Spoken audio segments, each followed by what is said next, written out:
قبرستان میں منتقل کر دیجئے، اور کچھ نہ ملے تو تھوڑی سی مٹی لے جا کر قبرستان میں منتقل کر کے اس قبر کو پاٹ دو اور مسجد بنا دو۔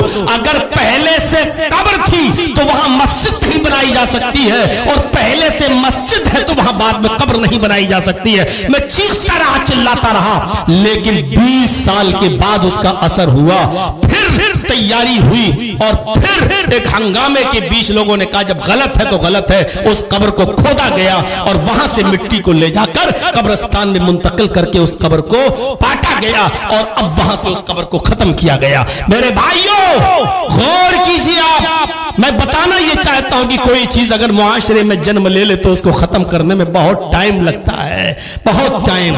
آپ بچیے، کتنی ایسی چیزیں ہمارے منہ سے نکل جاتی ہیں، ارے اگر وہ ڈاکٹر نہ ہوتا تو میرا بیٹا نہیں بچتا، اس ڈاکٹر نے میرے بیٹے کو بچا لیا۔ ارے ڈاکٹر کی اوقات ہے کہ آپ کے بیٹے کو بچا لے گا؟ کوشش کریے کہ آپ کے منہ سے یہ جملہ نکلے کہ ارے اس ڈاکٹر کی دوا میں اللہ نے بڑی شفا رکھی ہے، اس ڈاکٹر کی دوا سے اللہ نے شفا دی اور ہمارا بیٹا ٹھیک ہو گیا۔ کوشش کرو کہ یہ جملے نکلیں آپ کے منہ سے، کیونکہ شرک چیونٹی کی چال سے زیادہ باریک ہوتا ہے۔ ہم شرک کر جاتے ہیں لیکن ہم کو پتہ بھی نہیں ہوتا کہ ہم شرک کر گئے، ہمیں پتہ بھی نہیں چلتا کہ ہم شرک کر گئے۔ میرے بھائیوں، اللہ نے جتنی بھی چیزیں ہمارے اور آپ کے لیے پیدا کی ہیں وہ سب فائدے کی چیزیں ہیں، اور دیکھیے دنیا کا قاعدہ ہے کہ احتیاج طرفین سے ہوتا ہے۔ دنیا کا قاعدہ ہے ہم دھوبی کے محتاج ہیں کہ وہ ہمارے کپڑے دھوئے، تو دھوبی ہمارا بھی محتاج ہے کہ وہ ہم سے پیسے لے۔ ہم سرکار کی بجلی کے محتاج ہے کہ ہمیں روشنی دے، تو سرکار ہماری بھی محتاج ہے کہ ہمارے گھر میں میٹر لگا کر اس بجلی پر کتنا خرچ ہوا ہے اس کی ریڈنگ کے ذریعے ہم سے پیسہ لے۔ ہم بازار میں مارکیٹ لگی ہوئی ہے، چیزیں بک رہی ہیں، ہم ان چیزوں کے محتاج ہیں کہ وہ ہم خریدیں، تو یہ چیزیں بیچنے والے ہمارے بھی محتاج ہیں کہ وہ ہم سے اس کے بدلے میں پیسہ لیں۔ ہم ان کے محتاج، وہ ہمارے محتاج۔ ہم اس مائک مین کے محتاج ہیں کہ وہ مائک لگائے، تو مائک مین اور پنڈال اور شامیانہ والا ہمارا بھی محتاج ہے کہ وہ ہم سے اس کے پیسے لے۔ یہاں اصول ہے کہ احتیاج طرفین سے ہوتا ہے، لیکن یہاں اصول بدل جاتا ہے۔ ہم سورج کی روشنی کے محتاج ہیں لیکن سورج ہمارا ذرہ برابر محتاج نہیں ہے۔ ہم بارش کے محتاج ہیں لیکن بارش ہماری ذرہ برابر محتاج نہیں ہے۔ ہم آسمان اللہ رب العالمین کی نعمت ہوا کے محتاج ہیں لیکن ہوا ہماری ذرہ برابر محتاج نہیں ہے۔ غور کرو، یہ ساری چیزیں اللہ نے ہمارے اور آپ کے فائدے کے لیے پیدا کی ہیں، لیکن یہ نہیں کہا ہوا میں فائدہ دیکھو تو ہوا کو بھگوان بنا لو، سورج میں روشنی دیکھو تو سورج کو بھگوان بنا لو، چاند میں روشنی دیکھو تو چاند کو بھگوان بنا لو، بارش سے فائدہ دیکھو تو بارش کو بھگوان بنا لو، دھرتی غلہ اگاتی ہے، اگر دھرتی سے فائدہ دیکھو تو دھرتی کو بھگوان بنا لو۔ یہ نہیں کہا بلکہ یہ کہا یہ ساری چیزیں اے لوگوں ہم نے تمہارے فائدے کے لیے پیدا کی ہیں، اس کے بدلے میں بس اتنا کر دے کہ تو اپنی پیشانی، اپنا ماتھا میرے سامنے رکھ کر اپنے غلام ہونے کا اور میرے مالک ہونے کا اقرار کر دے، اتنا مان لے کہ تو میرا غلام ہے اور میں تیرا مالک، اتنا اقرار کر لے۔ کتنے بڑے سرکش ہے وہ لوگ جو اذان کی آواز سن کر بھی مسجد کی طرف نہیں آتے ہیں، عبادت کرنے کے لیے اور نماز پڑھنے کے لیے تیار نہیں، اللہ کے سامنے سجدہ کرنے کے لیے تیار نہیں۔ کیوں؟ آپ اللہ سے مقابلہ کر رہے ہو؟ اللہ کہہ رہا اپنا ماتھا زمین پر رکھ کر، پیشانی زمین پر رکھ کر اتنا اقرار کر لے کہ تو میرا غلام ہے، میں تیرا مالک۔ اب جو آدمی مسجد میں جا کر اتنا نہیں کرتا تو گویا کہ وہ اللہ کے سامنے اپنے آپ کو غلام ماننے کے لیے تیار نہیں ہے، یا اللہ کو اپنا مالک ماننے کے لیے تیار نہیں ہے، یہ سرکشی اللہ کے سامنے نہیں چلے گی۔ تو میرے بھائیوں، دین اسلام کی خصوصیت یہ ہے کہ وہ دین توحید ہے۔ توحید کا سب مذہب کے اندر یہ توحید ہے، ہمیں اور آپ کو توحید کو مضبوط رکھنا چاہیے۔ اور اسلام کی دوسری خصوصیت کیا ہے؟ وہ دین الرسالہ ہے، رسالت۔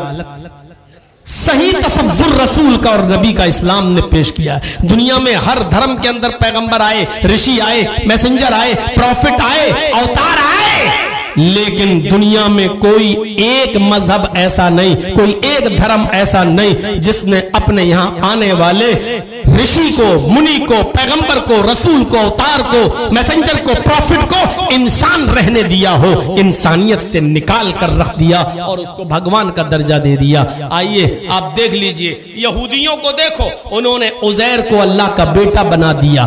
آپ کرسچن میں چلے جائیے، عیسائیوں کو دیکھیے، انہوں نے حضرت عیسیٰ کو، جیسس کو اللہ کا بیٹا بنا دیا۔ باقاعدہ عیسائیت میں لکھا ہوا ہے کہ اللہ، عیسیٰ اور مریم یہ تینوں ایک ہیں اور ایک ہی تین ہیں، یعنی اللہ ہی عیسیٰ ہے، اللہ ہی مریم ہے، اللہ ہی اللہ ہے، اللہ ہی اللہ ہے، اللہ ہی عیسیٰ ہے، اللہ ہی مریم ہے۔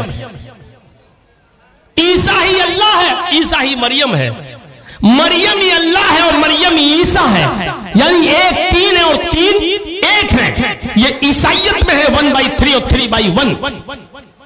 عیسائیوں نے عیسیٰ علیہ السلام کو اللہ کا بیٹا بنا لیا۔ بدھسٹوں میں چلے جاؤ، گوتم بدھ بہت سچائی کی تلاش میں ایک جنگل کے اندر چلے گئے، انہوں نے اپنی پتنی کو چھوڑ دیا، اپنے بیٹے راہل کو بھی چھوڑ دیا اور سچائی کی تلاش میں وہ جنگل کے اندر چلے گئے اور سچائی کو تلاش کرتے کرتے جنگل میں بھٹکتے رہے۔ لیکن گوتم بدھ کے ماننے والوں نے لمبنی میں چلے جائیے، نیپال میں گیا ہوں، میں نے گوتم بدھ کا مندر بھی دیکھا ہے۔ بدھسٹوں نے گوتم بدھ کو انسان ماننے سے انکار کر دیا اور بدھ کی ایک بہت بڑی مورتی بنائی اور مورتی کے نیچے لکھ دیا بدھ بھگوان۔ وہ سچائی کی تلاش میں اپنی پتنی کو چھوڑ دیا، اپنے بیٹے کو چھوڑ دیا۔ غور کرو، اپنی پتنی اور بیٹے کو چھوڑنے والا بھی بھگوان ہو سکتا ہے، جس کی پتنی بھی ہو اور جس کا بیٹا بھی ہو اس کو بھگوان کا درجہ کیسے دیا جا سکتا ہے؟ لیکن بدھسٹوں نے اس کو بھگوان کا درجہ دے دیا۔ آپ جین دھرم کے اندر چلے جائیے، میں چونکہ سب دھرم سمیلنوں میں جاتا رہتا ہوں اور لوگ مجھے بلاتے رہتے ہیں، میں جینیوں کے سمیلن میں بھی گیا، مہاویر جی کی فوٹو اور مہاویر جی کی مورتی کے نیچے انہوں نے لکھ دیا مہاویر بھگوان۔ میں گرودواروں میں بھی گیا، مجھے سکھوں نے بھی انوائٹ کیا، میں نے ادھر بھی لیکچر دیا، ادھر بھی بولا۔ گرو نانک گردوارے میں جانے کی بات، دلی کی چاندنی چوک میں میں نے گرو نانک کی مورتی کے نیچے لکھا ہوا دیکھا نانک بھگوان۔ ہمارے ہندو بھائیوں سے تو بہت ملاقات ہوتی رہتی ہے، ہر سمے ان سے ملتے رہتے ہیں۔ انہوں نے بھی کرشن جی کو کرشن بھگوان کا درجہ اور رام چندر جی کو رام بھگوان کا درجہ دے دیا، جبکہ والمیکی رامائن میں صاف لکھا ہے کہ رامم مہان پروشم استی، رام مہان پروش رہے ہیں، اور صاف لکھا ہے کہ وہ مریادہ پروشوتم تھے، یعنی رام بہت بڑے مریادہ پروشوتم تھے، ان کا آشیرواد لینا چاہیے، ان کی شکشاؤں پر عمل کرنا چاہیے، لیکن ان کو بھی پروشی کہا گیا۔ لیکن ایسی جہالت پڑی ہے کہ لوگوں نے ان کو بھگوان کا درجہ دے دیا اور انسانیت سے نکال لیا۔ ایک بات یاد رکھیے گا، بھگوان کبھی کسی کے لیے آئیڈیل نہیں ہو سکتا ہے۔ کوئی کہے کہ جرجی صاحب آپ نماز پڑھیے، یا کوئی کہے کہ آپ اتنا کام کیجئے، دیکھیے عیسیٰ مسیح کرتے تھے تو کیا کہے گا؟ ارے یار عیسیٰ علیہ السلام کرتے تھے تو ہم کیسے کر لیں گے، وہ تو اللہ کے بیٹے تھے۔ موسیٰ کرتے، ارے وہ تو اللہ کے بیٹے تھے۔ کوئی کہے ہمارے ہندو بھائیوں سے یہ کام کرو، رام چندر جی نے یہ کام کیا، کرشن جی نے یہ کام کیا، تو وہ کہہ سکتا ہے ارے بھائی وہ بھگوان تھے، وہ کر سکتے تھے، ہم یہ کام کیسے کر سکتے ہیں، ہم بھگوان تھوڑی ہیں۔ اسی لیے اللہ نے کسی ایسی طاقت کو رسول اور نبی نہیں بنایا جو آپ کے لیے آئیڈیل اور نمونہ نہ بن سکے۔ اس لیے اللہ نے محمد رسول اللہ کو نہ خدا کا نہ بھگوان کا بلکہ انسان کا اور انسان کے ساتھ ساتھ بشر کے ساتھ ساتھ مثلکم کا لفظ بھی لگا دیا. قل انما انا بشر مثلکم، اے محمد صلی اللہ علیہ وسلم آپ لوگوں میں کہہ دو کہ میں تمہاری طرح کا ایک منشیہ ہوں، میں تمہاری طرح کا ایک انسان ہوں. دیکھیے اللہ کے نبی اپنے آپ کو انسان کہہ رہے، قرآن کہہ رہا ہے کہہ تو کہ میں تمہاری طرح کا ایک انسان ہوں. یعنی جیسے تمہارے دو ہاتھ میرے بھی دو ہاتھ، تمہارے دو پیر میرے بھی دو پیر، تمہارے دو کان میرے بھی دو کان، تمہاری دو آنکھیں میری بھی دو آنکھیں، تمہاری بیوی بچے ہوتے میرے بھی بیوی بچے ہیں. تمہیں بخار اور سر میں درد ہوتا ہے، مجھے بھی بخار آتا ہے اور سر میں درد ہوتا ہے. تم چلتے پھرتے ہو، ہم بھی چلتے پھرتے ہیں. تم محنت و مزدوری کر کے اپنی بیوی اور بچوں کا پیٹ پالتے ہو، میں بھی بکریاں چرا چرا میں بھی اپنے گھر کا اور اپنے بیوی بچوں کا پیٹ پالتا ہوں. ہم میں اور تم میں کوئی فرق نہیں ہے. ہاں انتر صرف یہ ہے کہ میں اللہ کا رسول ہوں، کیونکہ میرے پاس قرآن آتا ہے، جبرائیل آتے ہیں، پرشورام آتے ہیں، قرآن کی آیتیں لے کر نازل ہوتے ہیں. میرے پاس قرآن کی آیتیں نازل ہوتی ہیں. یہ فضیلت ہے مجھے جو تمہیں نہیں ہے، لیکن انسان ہونے کے میں کوئی فرق نہیں ہے. عرب کے لوگ یہی تو کہتے تھے یار. عرب کے لوگ کیا کہتے تھے؟ اللہ کے نبی جب کہتے تھے محمد صلی اللہ علیہ وسلم لوگوں میں اللہ کا نبی ہوں، اللہ کا رسول ہوں، تو ہنستے تھے یہ نبی ہے. دیکھو یہ اپنے آپ کو نبی کہتا ہے، ہمارے سامنے پیدا ہوا، ہمارے سامنے بڑا ہوا، اب کہہ رہا میں نبی. یہ بازاروں میں چلتا ہے، ہماری طرح کھاتا ہے پیتا ہے، بازاروں میں ٹہلتا گھومتا اور کہہ رہا کہ میں رسول ہوں. ما لہذا الرسول یاکل الطعام ویمشی فی الاسواق. ارے یہ کیسا رسول ہے، یہ کیسا رسول ہے؟ یاکل الطعام، کھانا بھی کھاتا ہے، ویمشی فی الاسواق، اور بازار میں بھی چلتا ہے جاتا ہے. یہ کھانا کھانے والا اور بازاروں میں چلنے والا بھی انسان نبی ہو سکتا ہے؟ یعنی عرب کے لوگ جب نہیں مانتے تھے تو کیا کہتے تھے؟ ہماری طرح کھانے پینے والا اور بازاروں میں چلنے والا آدمی انسان یہ نبی کیسے ہو گیا؟ فرق کتنا ہے ہم میں اور ان میں. وہ لوگ انسان مانتے تھے لیکن نبی نہیں مانتے تھے، اور ہم رسول اللہ کو نبی مانتے ہیں لیکن انسان ماننے کے لیے تیار نہیں ہے. مسلمانوں میں ایک بہت بڑا گروہ ایسا بھی ہے جو اللہ کے رسول کو انسان نہیں مانتا. کیا کہتا ہے؟ جو عرش پہ مستوی تھے خدا ہو کر، مدینے میں اتر پڑے مصطفیٰ ہو کر. وہی جو مستوی عرش تھا خدا ہو کر، مدینہ میں اتر پڑا مصطفیٰ ہو کر. یعنی جو عرش پہ اللہ تھا وہی مدینے میں مصطفیٰ بن کے آ گیا. نعوذ باللہ من ذالک. یہ عقیدہ آج ہمارے مسلمان بھائیوں کا ہے جو سراسر غلط اور اندھ بھکتی پر مبتلا ہے. اللہ کے رسول انسان تھے. آپ کی بیوی کا نام خدیجہ، آپ کی بیوی کا نام عائشہ، آپ کی بیوی کا نام جویریہ، آپ کی بیوی کا نام سودا، آپ کی بیوی کا نام حفصہ، آپ کی بیوی کا نام زینب بنت جہش. یہ آپ کی بیویاں تھی. آپ کی بیوی کا نام ام سلمہ، آپ کی بیوی کا نام ام حبیبہ. یہ آپ کی بیویاں تھیں. اور بیویوں والا بھگوان نہیں ہوتا ہے میرے بھائیوں. اسی لیے اللہ نے محمد رسول اللہ کو بھگوان کا درجہ نہیں دیا، کیونکہ اگر اللہ رب العالمین کو ایسا ہی وہ نبی بنانا تھا تو پھر کوئی انسان اس کو آئیڈیل کیوں مانتا؟ اب سنو، رات میں اٹھ کر تہجد پڑھو. اب کہہ سکتے ہو، کیا کہہ سکتے ہو ارے اللہ کے رسول پڑھ لیتے تھے ہم نہیں پڑھ پائیں گے، وہ بھگوان تھے؟ نہیں، وہ بھی تمہاری طرح انسان تھے. اگر وہ پڑھ سکتے تو تم کیوں نہیں پڑھ سکتے ہو؟ اگر وہ 5 ٹائم کی نماز انسان ہو کر پڑھ سکتے تو تم کیوں نہیں پڑھ سکتے ہو؟ انہوں نے اپنے بیوی اور بچوں کے لیے کبھی بھیک نہیں مانگی، محنت کر کے ان کو کھلایا. تو تم بھی اپنے بیوی اور بچوں کے لیے محنت کر کے کیوں نہیں کھلا سکتے ہو؟ اس لیے کہا کہ وہ منش تھے، انسان تھے.